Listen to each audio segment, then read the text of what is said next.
Hari Gora Bhakta-vrinda.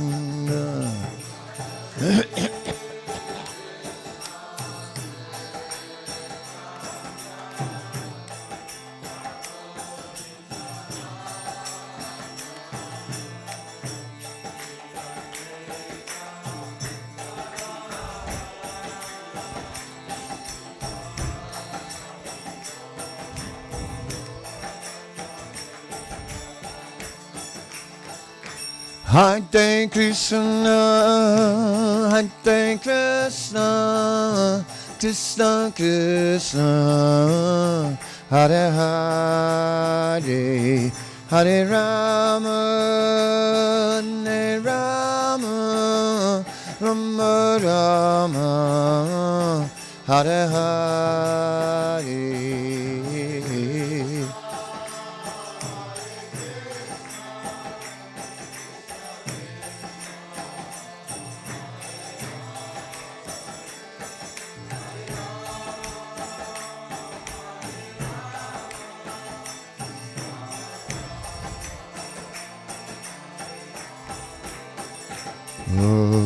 Hare Krishna, Krishna Krishna, Hare Hare, Hare Rama, Hare Rama, Rama Rama, Hare Hare.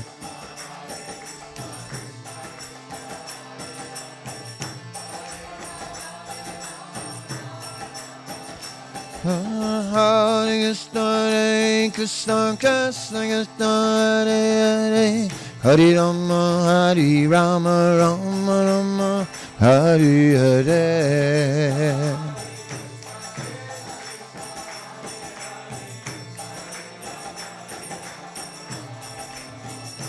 Jaya Prabhupada, Prabhupada, Prabhupada, Jai Prabhupada.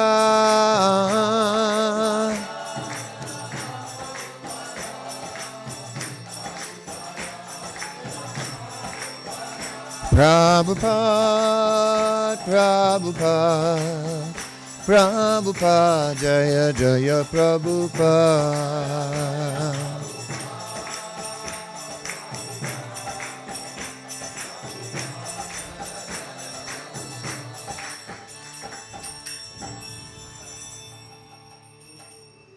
Srila Prabhupada ki jai, Harinam Sankirtan Yagya ki jai, Srila Bhaktisiddhānta Sarasvatī Thakur Avirbhav Mahamahotsav ki jai, Ananta Koti Vaishnava Vrinda ki jai, Nitai Gaura Premanande.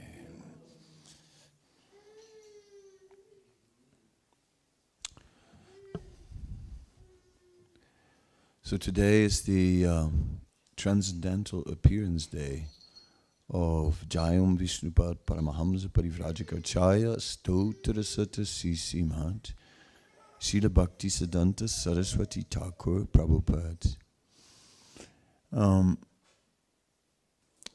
Where I wanted to begin, what can we do to make her a little more quiet?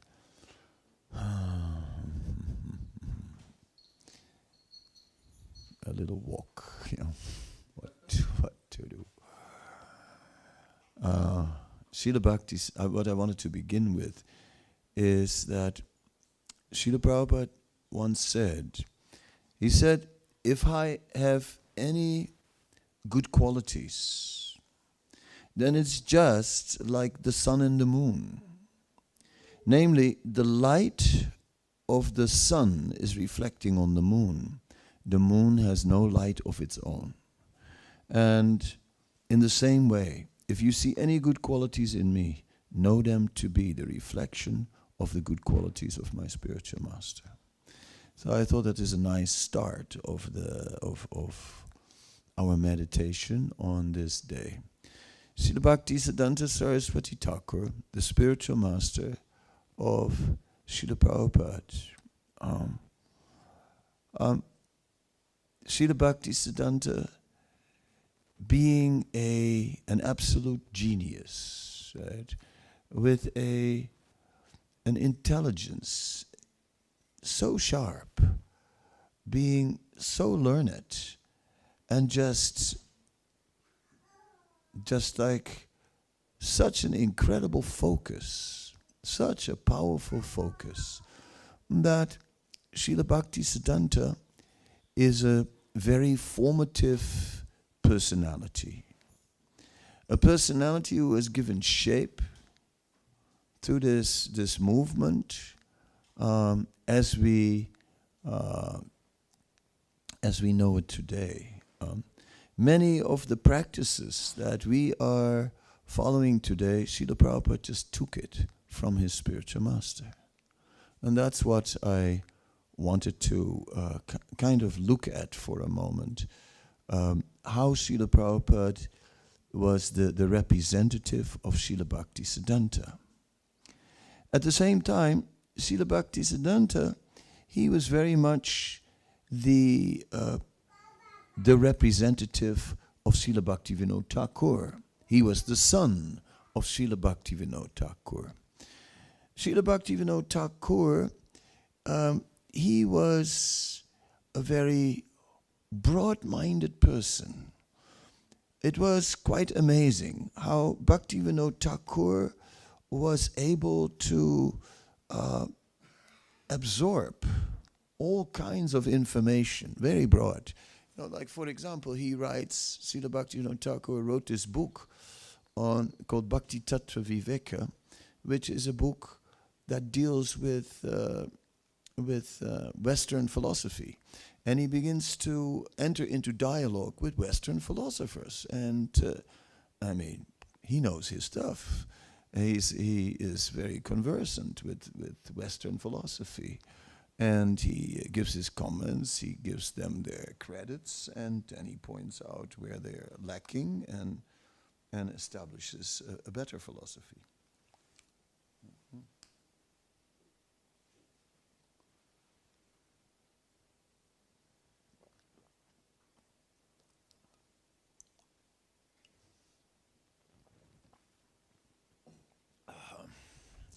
So, the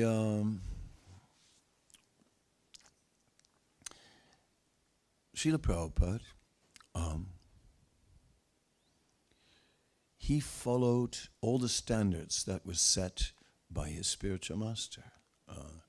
Every day we hear in this temple, we hear book distribution scores, right? And it's very clear that it was Srila Bhaktisiddhānta who said, if you ever have money, print books, right? Print books. And obviously, books are not just for printing. Once you print them, then they're meant to go to readers. So, with an instruction, print books, book distribution is born. That is clear.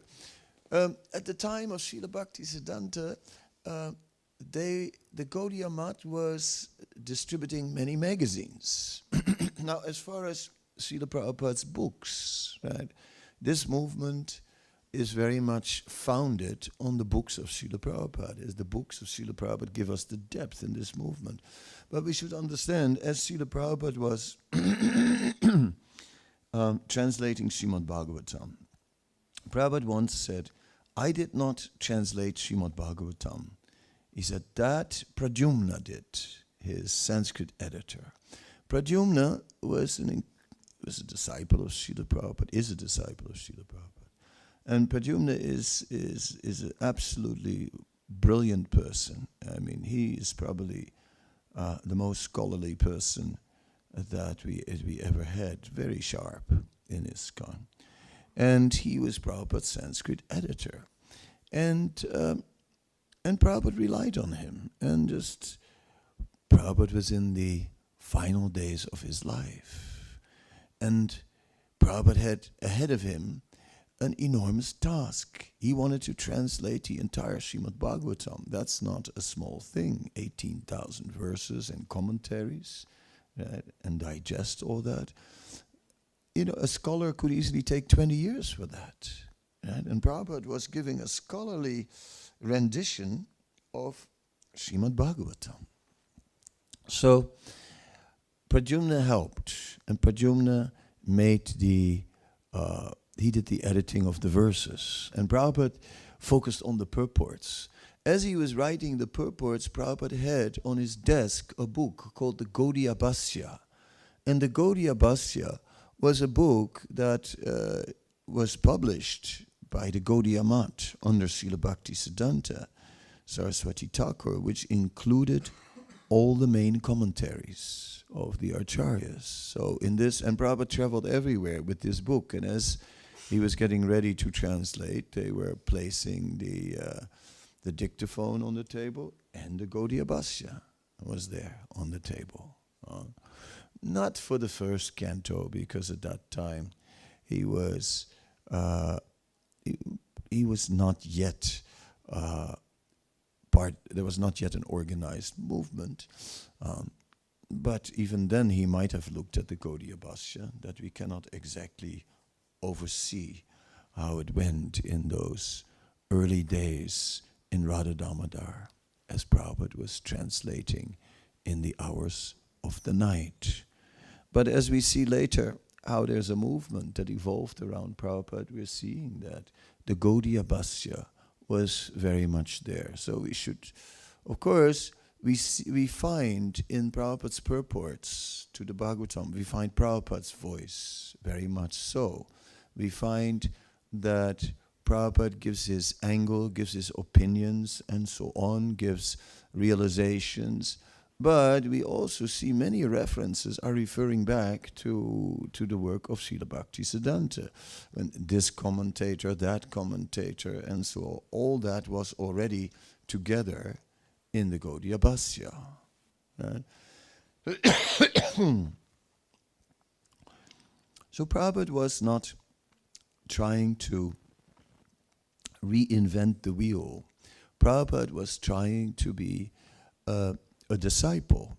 Prabhupada was trying to take what his spiritual master gave and carry that forward. Therefore, that statement, just like the moon has no light of its own and is reflecting the light of the sun, and in the same way, if you see any good qualities in me, know them to be the reflection of the good qualities of my spiritual master. There's truth in that. It's not like baseless. There was some depth behind that, because Prabhupada was taking whatever his spiritual master established. His spiritual master was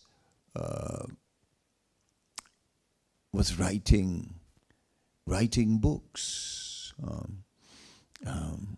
Once, one of Srila Prabhupada's sannyasi disciples, Satadanya Swami, at the time in Mayapura, was walking around with a yellow book on the veranda in the Lotus building. Prabhupada came on the veranda and immediately spotted the book. He said, "What book are you having there?" And of course, Satadanya knew very well that Prabhupada wanted his disciples to read his books, right?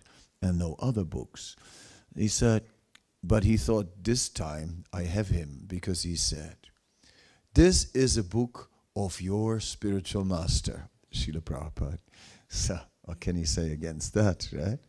And Prabhupada said, "Nobody can understand my spiritual master. Only I can." Finished, right? So that was that. There was truth in that also, because Srila Bhaktisiddhānta was so scholarly, learned his English from the dictionary, and was so learned that not easy to understand for an ordinary person. There is a book called Lord Chaitanya's Teachings, and it's really a compilation of transcripts of a number of lectures that Srila Bhaktisiddhānta gave, or meetings with important personalities. So there was a meeting with Dr. Sudders, who was a famous British scholar, right, and studying in India and the culture of India. So many scholars came from Oxford, and they even had a settlement in the heart of what is now Calcutta, on the Maidan in Fort Williams. Fort Williams was initially an effort of scholars from Oxford who came there to study the tradition of India. So Dr. Sudders was highly reputed, and he met with Srila Bhaktisiddhānta.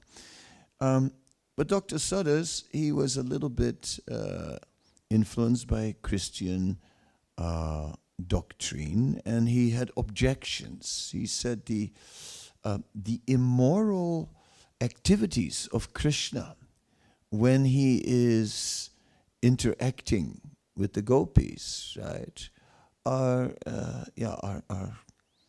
a major problem to deal with. And Srila Bhaktisiddhānta Sarasvatī Thakur said, there is no question of any inebriety in the pastimes of the Supreme Personality of Godhead, just like a right angle where one line is perpendicular upon another line, there is no contractedness. And because there is no contractedness, in the same way, there is no fault in the pastimes of Radha and Krishna.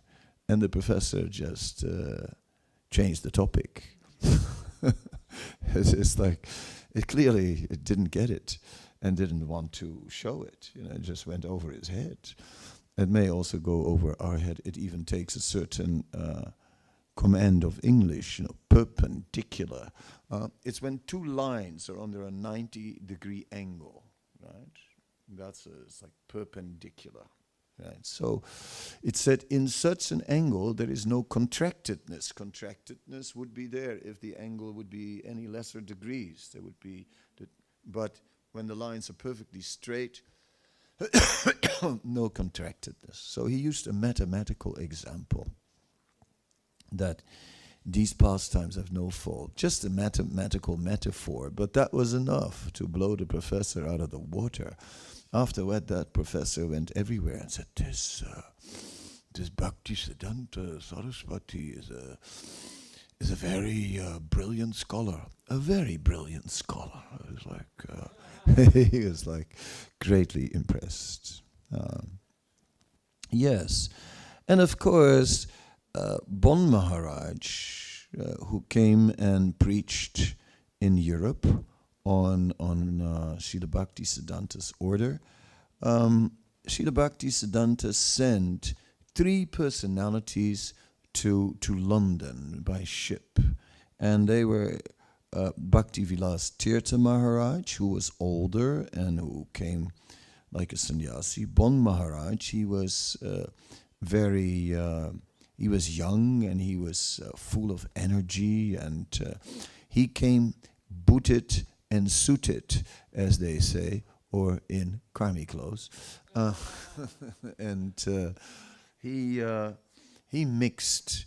Bon Maharaj was dynamic. He got a big engagement with upper class society in London. Right? He met, and also in Germany. He even, of course, at the time, this was 1937, and Germany 1937 was, he did not meet with Hitler, but he did meet with Goebbels. Yes, well, I mean, that was the government at the time, right? So he was, there was nothing openly wrong yet, like officially, like in the world. There were, of course, many things going on, but not in the world. So whatever. So he met them, and he met a professor, Professor Schulze, yeah, and he brought him to India, and he met Srila Bhaktisiddhānta Sarasvatī Thakur. And he became greatly impressed, so much so that he surrendered to him, and he became his disciple. And Prabhupada gave him, and Srila Bhaktisiddhānta gave him sannyas. Right? He was like having such a vision to give he knew here is not just an ordinary man, right? Yes, this man has a power that is beyond ordinary man. He's a natural leader. Yat yat acharti shreshtas tat tat evataru janaha. Whatever a great man does, common man will follow. So Srila Bhaktisiddhānta had this broad-mindedness, right? He was not thinking, well, he's not from the Vedic culture, he does not have the adhikar, he does not have the, how can he be a sannyasi? No, boom. Here is someone who is powerful, he's ready to surrender. Give him sannyas. And of course, he educated him thoroughly in the philosophy, and we see now we have some later Sadhananda Sadhananda Swami met an Austrian writer named Walter Eidlitz, and he trained this Austrian writer, and who wrote a number of books in German, which may be in the possession of some of you, like Ananda Krishna will surely be able to. Huh? Even here in the library we have some of them. But you have the Krishna Caitanya one also? No, that's the masterpiece. That's the real one. You have just the small books, isn't it? Huh? Okay, that's just that one. You don't have the other three ones? I can't remember the titles off the top of my head, but there are 3 smaller books, and then there's one big work on Lord Caitanya. And the one on Lord Caitanya is extremely good, and it's very nice German. I read from it sometimes in Austria. Yes, in Wien. Yes, since... I will send you that one. Ananda Krishna. Yes, so Srila Bhaktisiddhānta, due to his scholarship, naturally attracted scholars, right? Those who had sharp intellects.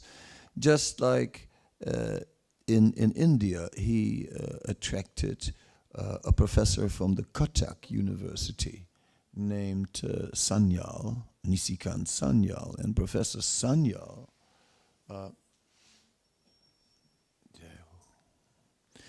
Srila Bhaktisiddhānta engaged him. Srila Bhaktisiddhānta was a powerful preacher who would empower others to also preach. He was very much thinking about multiplying this movement. So whenever somebody had a capacity, he would immediately empower him. So he empowered Professor Sanyal, and Professor Sanyal also wrote a book called Krishna Caitanya, a book on Lord Caitanya, where the whole theology is really outlined, and Professor Sanyal was also brilliant.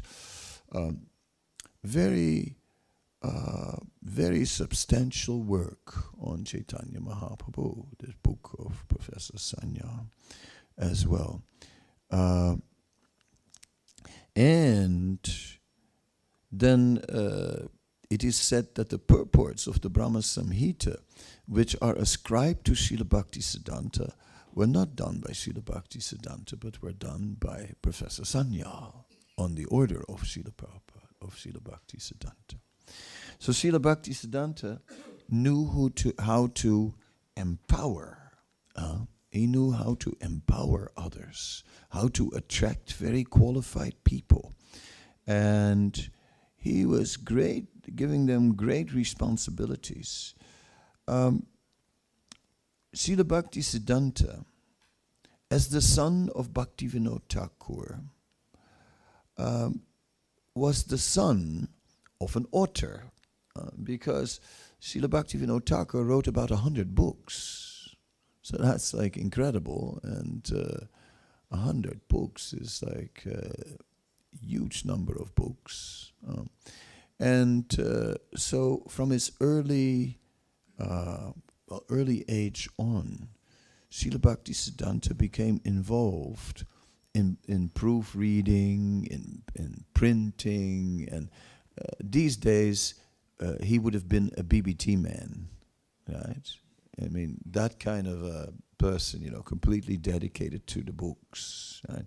You also see like a picture of Srila Bhaktisiddhānta in the disciplic succession, and if you get the I don't know the one here on the altar, but if you get like the older picture that was circulating around the Gaudiya Math, he had a painting done of himself as a guru, because, and maybe even a photo taken, because they were taking photos, but with a stack of books.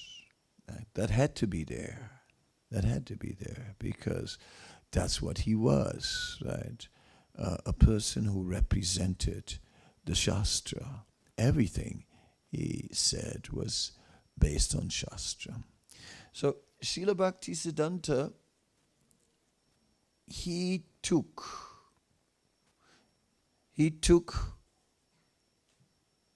picked up from what Bhaktivinoda Thakur did.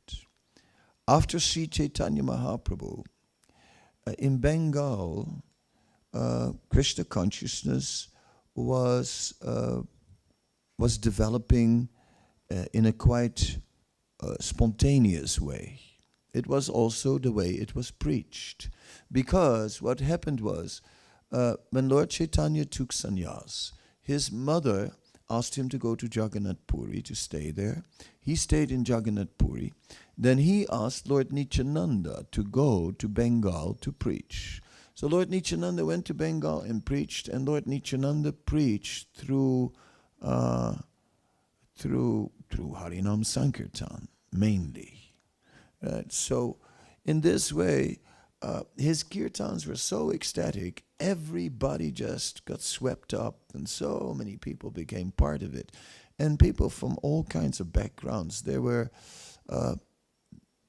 just got attracted. There were Muslims who were attracted, and there were Buddhists who were attracted, and some of them, they kept their elements of their previous philosophies also. The Buddhists in Bengal had been there for a long time, and there was a lot of tantric Buddhism. Tantric Buddhism is where one it deals with rituals. Tantra is scripture that deals with ritual. Yes. And then Buddhist tantras deal with ritualistic activities where male and female are representing the divine energies, the male divinity and the female divinity. And in this way, through their tantra, they would give like a whole spiritual dimension to mundane life. So this filtered into the culture among the followers of Chaitanya Mahaprabhu, and it spread widely all over Bengal. Virabhadra, the son of Nityananda, he was trying to sort of establish who was bona fide, who was in, who was out, yeah, and Srila Krishnadas Kaviraj Gosvāmī, he in the Chaitanya Charitamrita made it very clear, right, what the proper teachings of Chaitanya Mahaprabhu were, and the Chaitanya Charitamrita became very, very famous. It became a book that was so famous that in Bengal there are temples dedicated to Chaitanya Charitamrita where they worship the book on the altar. Yes. Yeah, so it was became a very popular authoritative book in Bengal. We see that an attempt was made by Narottam Das Thakur and Srinivas Acharya and also Shyamananda to bring the books of the Goswāmīs to Bengal and to establish the teachings of the Goswāmīs in Bengal. Because in Vrindavan, the 6 Goswāmīs, as followers of Lord Chaitanya, they really absorbed the theology of Lord Chaitanya, the teachings, And in Bengal, it was more spontaneous ecstasy. And it's still a little bit of that. Vrindavan is still the scholarly place of our movement, and Bengal is still the ecstatic place of our movement. But anyway, many manuscripts were copied of the Gosvāmī literature and widely distributed at the time of Narottam, Srinivas, and Shamananda, also in Orissa. Shamananda did Orissa. So in this way, the movement of Lord Caitanya, the bona fide movement of Lord Caitanya, also spread and was also established. But around it, there was a lot of wild growth. Srila Bhaktivinoda Thakur was trying to pick up the thread from Lord Chaitanya's teachings and establish what were the bona fide teachings of Chaitanya Mahaprabhu. And he tried to give give renewed respect to the Vaishnavas. But there was an article appearing in a newspaper, and newspapers were a big thing at the time in Bengal. Bengal, there was a group of people known as the Bhadralok. The Bhadralok, it translates as auspicious people. The Bhadralok were people that were educated. They were educated in the British system. But they were at the same time dedicated to Vedic culture. So what they started to do is they kind of linked up with the scholars from the UK, from Oxford, and also Germany. Our Max Müller was there. Yeah, it's not a small scholar. Max Müller did a lot of work. He was there, and others. So the Bhadralok, they started to study the Vedic tradition in a more academic way. Because the Vedic system is not like the way we are educated in the West, where we go step by step and very much. It's just sort of like in the Vedic, you get a piece of the puzzle here in the Vedic literature, you get another piece of the puzzle there, and then after 12 years of studying all the Vedas, then all the pieces fall together, right? And then there's a Vedanta Sutra, which gives you like an overview. But like, so whatever it was, the Western academic way, also a more critical way of studying. So the Bhadralok they entered into this academic field, and many of them were highly educated. Now, the Bhadralok had all kinds of people.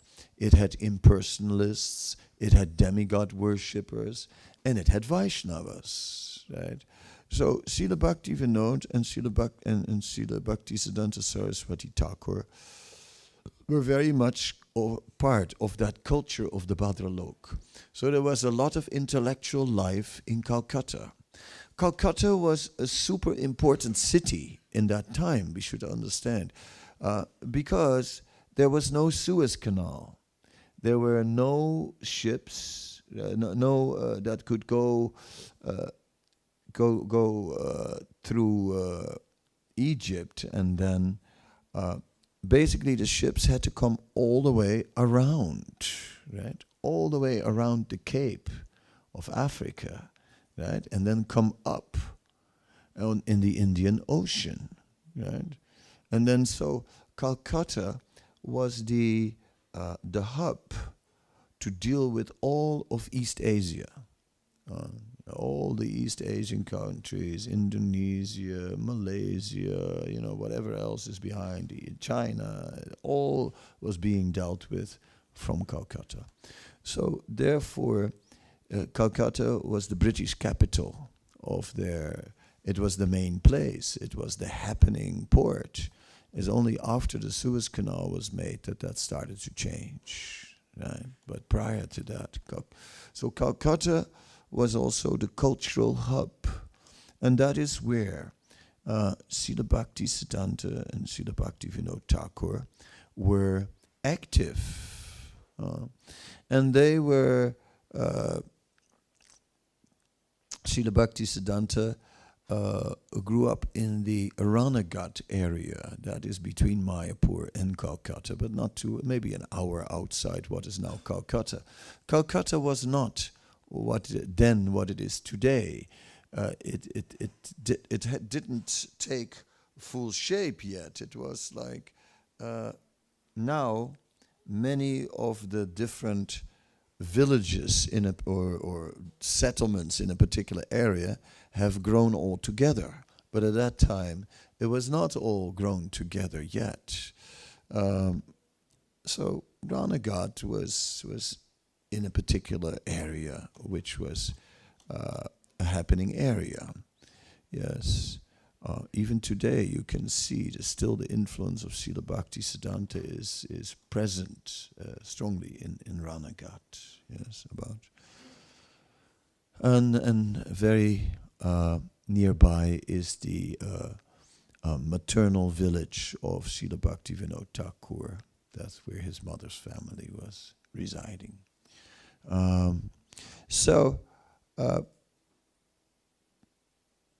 Because so many Vaishnavas were no longer following regulative principles, and some were eating fish, and some were, in the name of tantric ritual, embrace men and women were having intimate relationships and declaring them divine and all these things. Therefore, Vaishnavas, the term Vaishnava was in disrepute at the time. Nobody respected the Vaishnavas any longer. So Srila Bhaktivinoda Thakur made an attempt to kind of establish what real Vaishnavas were. So one person wrote an article about how degraded these Vaishnavas were. And Srila Bhaktisiddhānta, he published a response, but not in the paper that was published, where that article was published, but he published his own newsletter. He had been publishing various newsletters, and these newsletters were widely read. And he wrote this article in his newsletter, which was so powerful, defeating the arguments of this person, establishing that there was a bona fide, respectable line of Vaishnavas still alive, of followers of Caitanya Mahaprabhu, to a point where that writer made a public apology.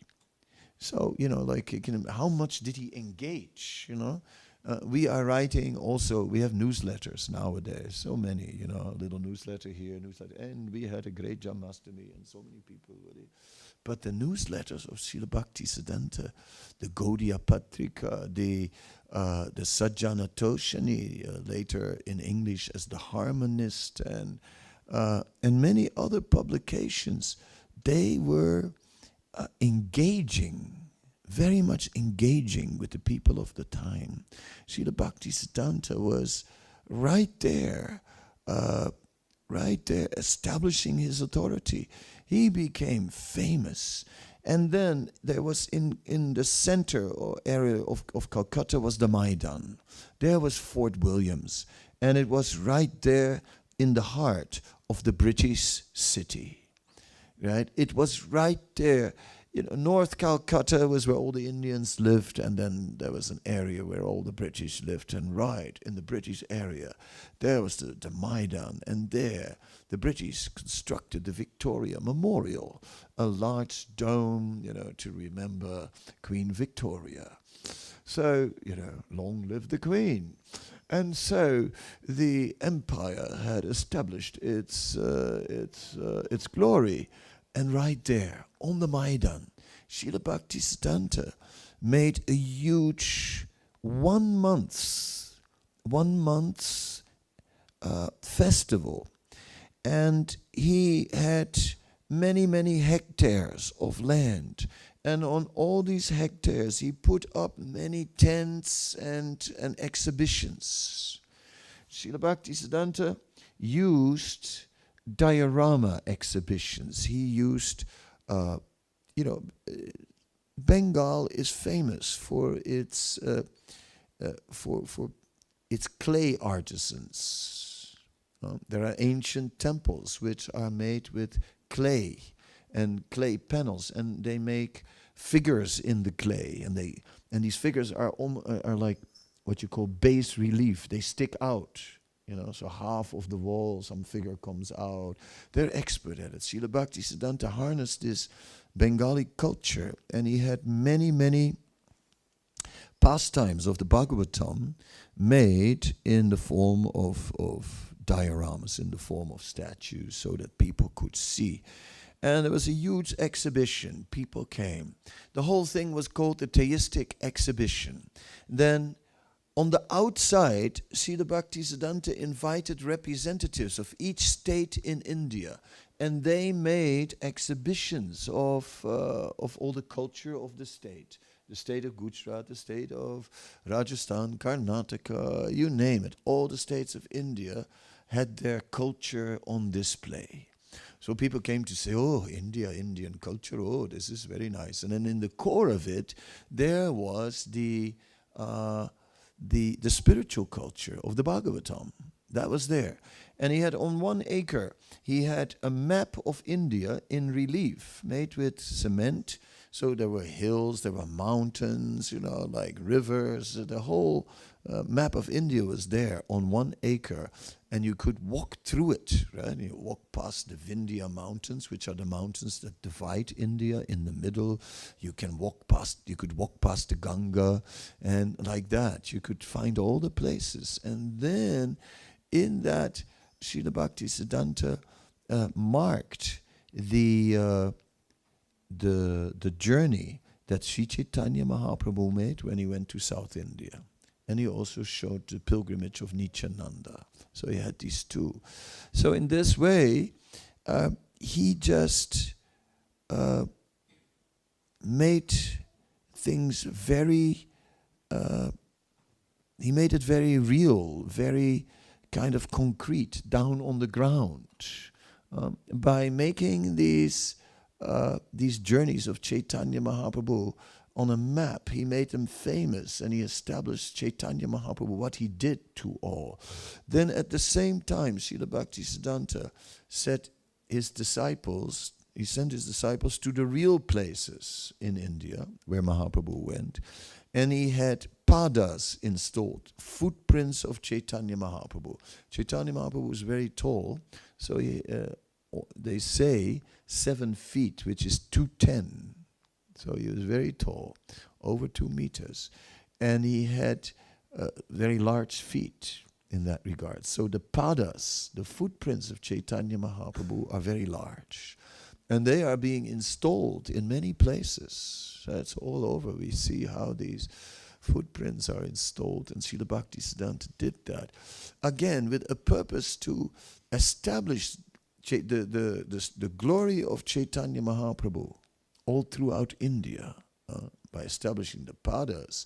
Okay, we claimed the territory, and he gave the order to continue this, and it still is continued. The ISKCON Padayatra put a few more padas in some of the places, and there are still more padas to be put. The German Yatra can also put a few padas. Why not? The Austrians also. Yes. Why not? Put a few padas. That would be a great service, to just gradually claim the territory of Sri Caitanya Mahaprabhu. Because by claiming the territory, we are claiming our heritage, and we're claiming the life of Sri Caitanya Mahaprabhu. It becomes visible.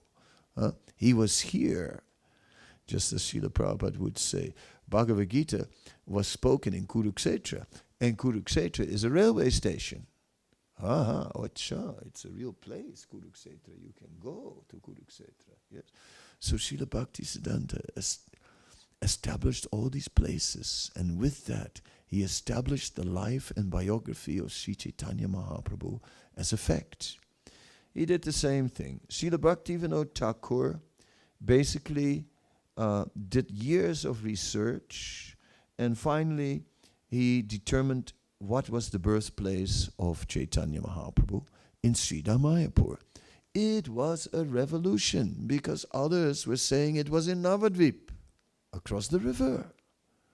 And, it was important to have the birthplace, of course, because many visitors come, thousands and thousands, tens of thousands, hundreds of thousands. These days in Bengal, there are 91 million people.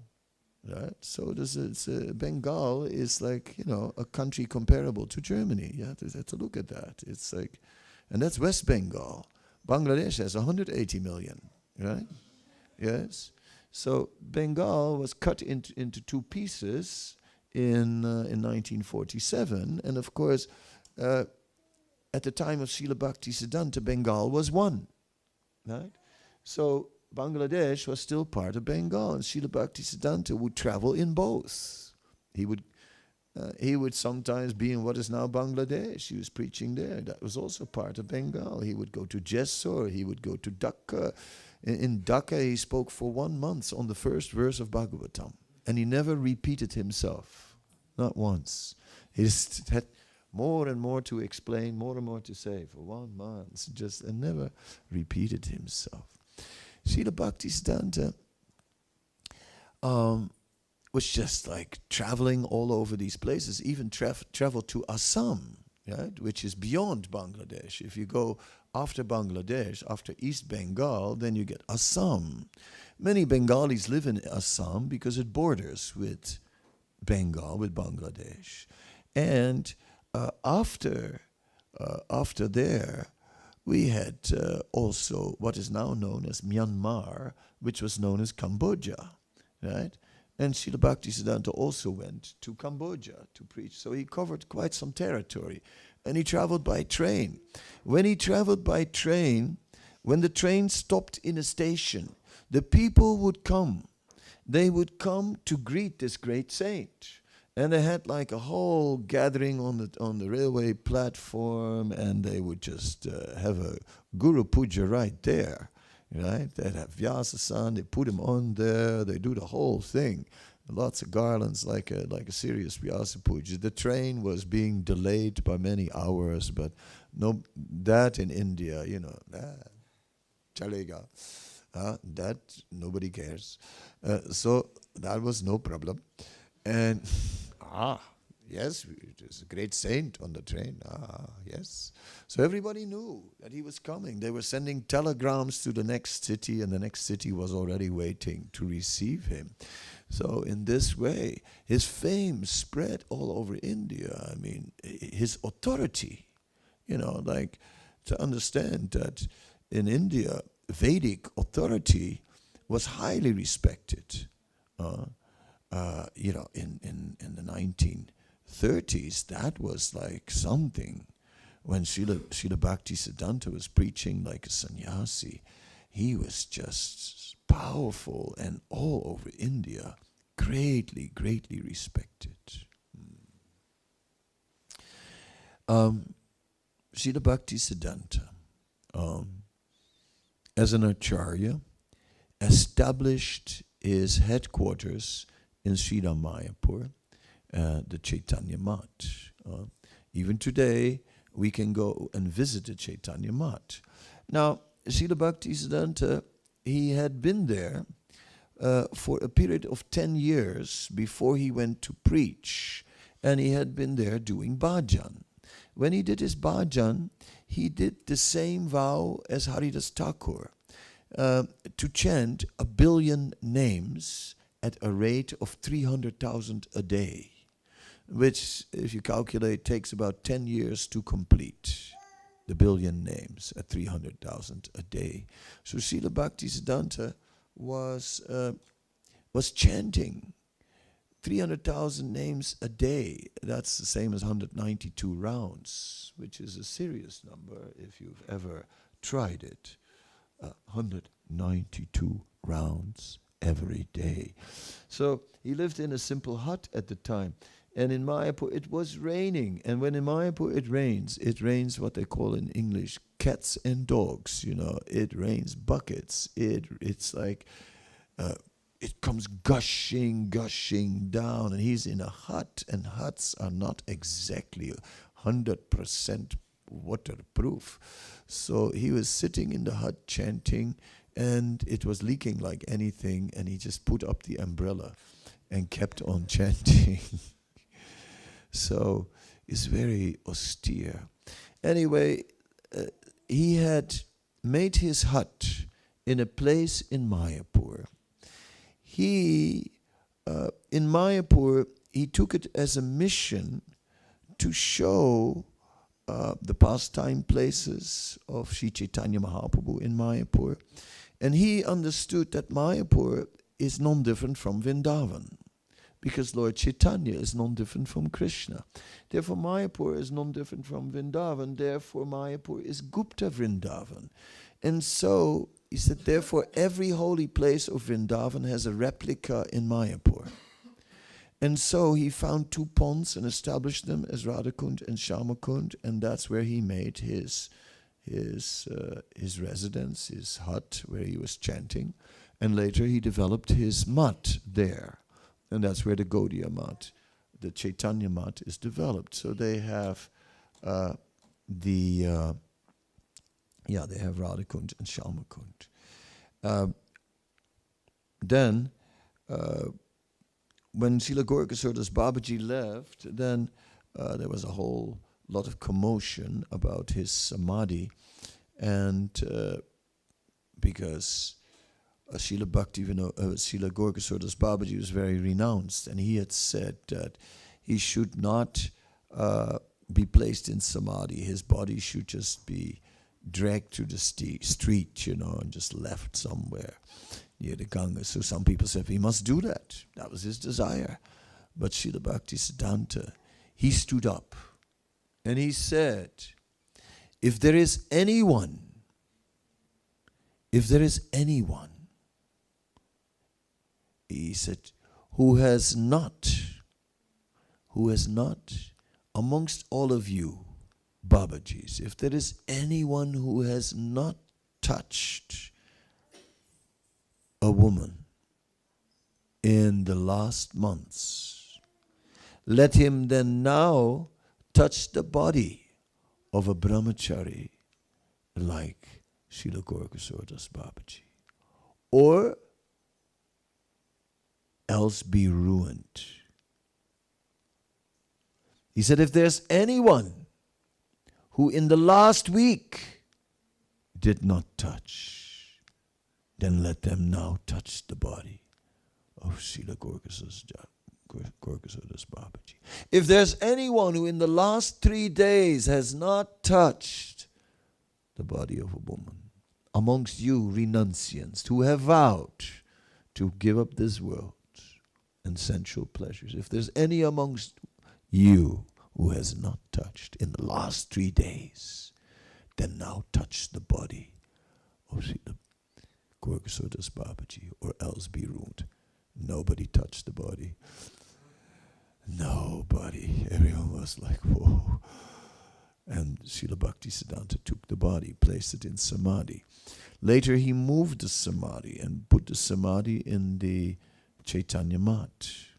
So the samadhi of Srila Gaurkasuradas Babaji is now in the Chaitanya mat.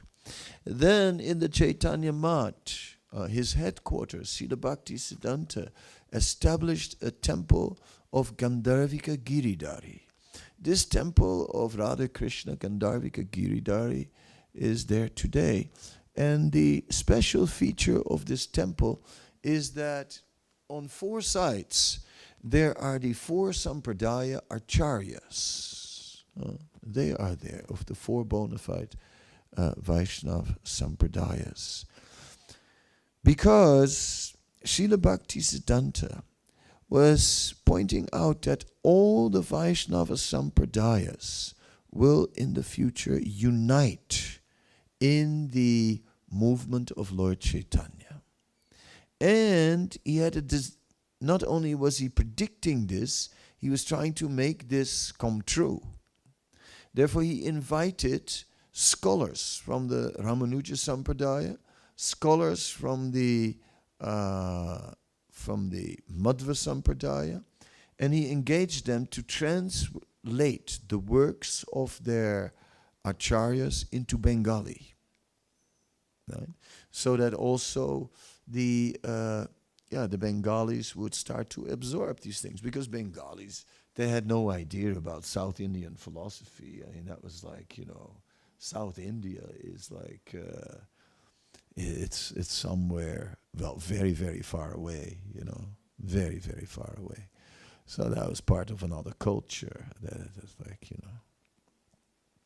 So Srila Bhaktisiddhānta very much had this desire to unite the four sampradayas under what they call the Metta Sampradaya, the umbrella Sampradaya of Caitanya Mahaprabhu, who could take the essence of each Sampradaya and then give more meaning to these Sampradayas. So that is still a mission that we have not fulfilled today. You have to understand that this desire of Srila Bhaktisiddhānta Sarasvatī Thakur is something we have inherited. And we still have to complete this.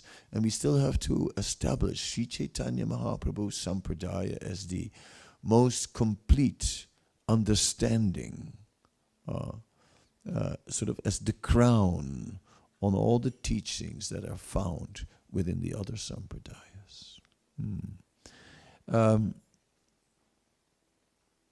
Srila Bhaktisiddhānta, as I said, was the servant of Srila Bhaktivinoda Thakur. Srila Bhaktivinoda Thakur wrote a book called the Navadvip Mahatmya, which is basically describing Mayapur as the central island, and he describes the 8 islands around Antardvip, around the central island, as being the resident of Caitanya Mahaprabhu in his pastimes. And in the Navadvip Mahatmya, he describes how Yoga Pit is in the center, the birthplace of Caitanya Mahaprabhu, and then all the pastime places around it. Srila Bhaktivinoda Thakur describes how it was Nityananda, who met Jiva Gosvāmī and showed Jiva Gosvāmī the holy Dham. That is the Navadvip Mahatmya. So he gives the authority to Nityananda. Yes. And then we see that Srila Bhaktisiddhānta, before I do that, this Navadvip Mahatmya is obviously a book that's like, people say, where does this come from? Where does this come from? I mean, we never saw this book before. This is something that from the pen of Bhaktivinoda Thakur. Where is the proof, that Nityananda really spoke this? Why didn't we hear about this before? Why isn't there an older account of this? But Srila Bhaktisiddhānta just took it, said this is the way it is, and he started to establish the Navadvip Mahatmya, the book on the ground, and it disagreed with much of the established order. The established order had their places, and they were making good money from it. It was a good business. You have a temple, you become rich, Baba. You have temple in the family, and as you keep temple in the family, people coming, giving, put, hey. Put donation box, put, donation, come, put it. You are not giving anything? You come to temple, you're not giving. Put. Only so little. You must give more. In this way, we know that there is a class of men in India, pandas, who are trying to make a good amount of money from holy places. So there was a lot of confrontation. Srila Bhaktisiddhānta just established the Dham, as Bhaktivinoda Thakur revealed it, on the ground. Again, he established it on the ground. And he did that by developing some of the places in the Dham, by making temples there, and by making a parikrama there. And since he was famous, he attracted a huge number of people, and all these people started going to these holy places every year, and it became a huge caravan of people. It became the biggest thing. So then, in India, it's like people look what other people are doing. For example, in India, you take some red powder, some kumkum, right? You put it on a tree, right? You just take any tree, you put some red kumkum on, and tomorrow, all the villagers, they will put more kumkum, and before you know it, the whole tree is red, and everyone will put, malas, and they'll worship that tree. It becomes a holy tree. It's very easy in India to make a holy place because people are very pious, but very simple at the same time, not educated, the villagers. So they just worship from the heart. Yes. So, but now Srila Bhaktisiddhānta was establishing the bona fide places, and everyone just started to notice, these are the places. Oh, this is the birthplace. We see how Srila Prabhupada took it still a step further. Whereas Srila Bhaktivinoda Thakur had discovered the birthplace, had put a temple as the yoga pit, Srila Bhaktisiddhānta started to establish the Dham. And he faced a lot of opposition and even violence and this and that, but he carried on with great force. And then we see how Srila Prabhupada made the Mayapur Chandradoy Mandir, right? And started the project, and how now that temple is coming up on Prabhupada's order and desire. And we see how these three acharyas are working together as one, on one mission. And we can understand, therefore these three acharyas, Srila Bhaktivinoda Thakur, Srila Bhaktisiddhānta, and Srila Prabhupada, are essential to us. Right? These are like very, very formative and important for the vision of what we are doing, that we really understand what is our mission in this world. So that we, in a more deeper way, understand what Srila Prabhupada is doing. Therefore, we should also study the lives of Srila Bhaktisiddhānta, Srila Bhaktivinoda Thakur, and the 6 Goswāmis, Krishnadas Kaviraj Gosvāmī. If you look at the Sampradaya, Caitanya Mahaprabhu, 6 Goswāmis, Krishnadas Kaviraj, Narottam Das Thakur, Vishnu Chakravarti Thakur, and then, together with Baladev, then you go to Bhaktivinoda Thakur. No. That's the shorter version of the Sampradaya, of the main personalities through whom the teachings come. So today we commemorate the appearance day of Srila Bhaktisiddhānta Sarasvatī Thakur and remember his great contribution to our spiritual life. Chapter 5 of the Nectar of Devotion points out that it was Srila Bhaktisiddhānta who established that anybody from anywhere, from whatever background, was fully qualified to become purified and to become a Vaishnava. And on the strength of that, we here, Westerners, are sitting here today as Vaishnavas. On the strength of that, we maintain a temple. On the strength of that, we are priests. Otherwise, we would have no foundation. The foundation Srila Bhaktisiddhānta established, and Srila Prabhupada explains it in Nectar of Devotion, Chapter 5. If you wish, you can have a look at it today. Dear devotees, with all of that, I have to rush out of the door. I am supposed to go and meet a devotee who is in the final days, and I'm driving to the Czech Republic now to make it to a hospital and give some last blessings before this devotee leaves the world. So I must leave you now to make it in time.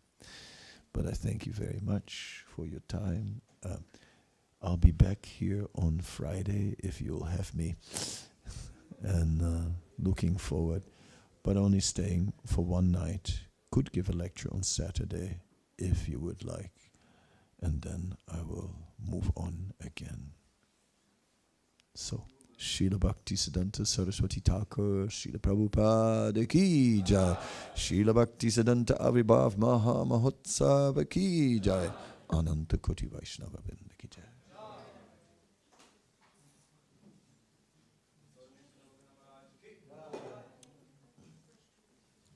Nitai? You have to carry this. I just show you that Yeah. Charnamrita. Charnamrita. Yep. Charnamrita. Now we have Ganga water. Yeah. This here inside is all written on it. Yeah. I don't know if they have some. This Maha oil. Yeah. From the fingernails. Yeah. Here is like a stone. It was in a necklace. Okay. One can. I don't know if she can. Yeah, hold it in the hand, we'll put see. it around the neck. Yes. Here's a necklace what one could fix Yeah. around her. Yeah. We'll see if she can manage it. And there is Homa ash. Homa ash from Yeah. the day in the singer Tulsi, Tulsi from the day.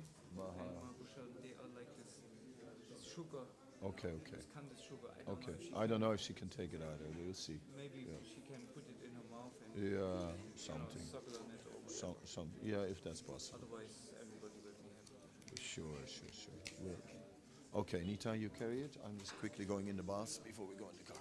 Have a good journey, Mama. Thank you. Greetings to the Czech Yatra. Yes. Tell them to come here, that the temple is open and that they